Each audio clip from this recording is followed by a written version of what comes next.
Bonjour à tous, c'est le CryptoZef. Aujourd'hui, on se retrouve pour une nouvelle vidéo sur le sujet très big qui est pourquoi le BTC a été créé. Le Bitcoin est la première crypto-monnaie en termes de capitalisation boursière. Mais c'est quoi la capitalisation boursière? Dans le cas du Bitcoin, cela équivaut à la somme totale que l'on obtient si on vend la totalité des Bitcoins en circulation. Il y a actuellement plus ou moins 19 millions de bitcoins en circulation.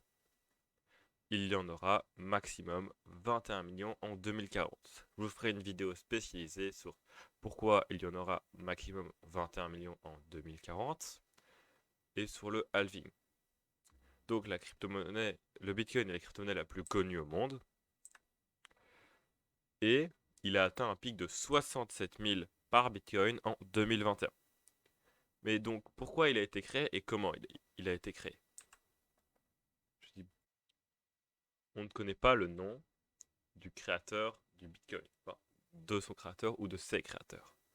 Car là où les personnes qui ont créé le Bitcoin ont utilisé un pseudonyme tout le long de la création, et ce pseudonyme est Satoshi Nakamoto. Mais qui est, ce, qui est la personne qui se cache derrière Satoshi Nakamoto? Donc, qui est Satoshi? Satoshi, il fait partie du mouvement des cyberpunks. Pour les cyberpunks, la liberté n'est clairement pas négociable et il y a place au-dessus de tout. Pour eux, on ne peut pas s'exprimer si on n'est pas anonyme sur Internet. Donc pour Satoshi, si on contrôle l'argent des gens, on contrôle leur vie. Si on surveille leur argent, on connaît tout sur leur vie. Celui qui contrôle les échanges contrôle la liberté. Donc, à partir de ce moment-là, Satoshi, il va essayer de créer une monnaie. Il n'a pas encore le nom Bitcoin en tête.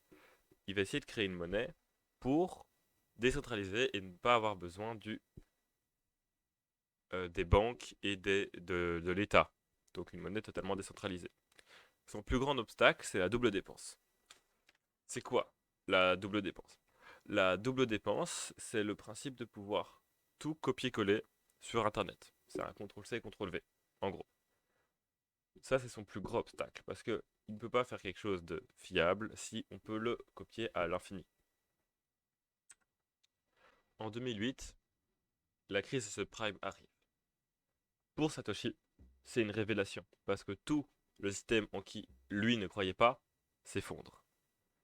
Et pour lui, c'est le moment de lancer sur le projet sur lequel il travaille depuis quelques années, le Bitcoin. Le 31 octobre, il publie le livret blanc du Bitcoin.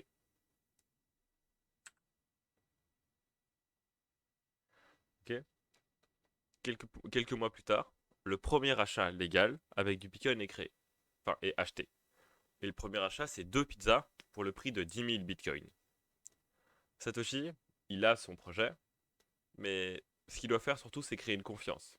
Parce que les États et les banques, elles peuvent créer une confiance. Pour Satoshi, c'est beaucoup plus compliqué.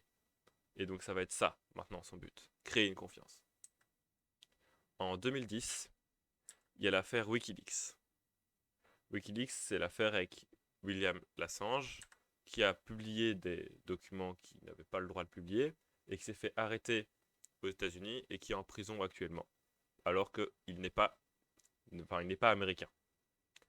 Donc Satoshi, il se montre de moins en moins à partir de là, parce qu'il comprend que si son projet nuit à l'État, bah l'État il va le supprimer, son projet. En 2011, le Bitcoin sert principalement à des fins illégales. Satoshi décide donc de se retirer de la scène médiatique et d'agir de plus en plus dans l'eau. Quelques mois après, il décide de totalement se retirer, car pour lui, s'il y a un humain derrière le projet, l'humain sera la plus grande faiblesse du projet.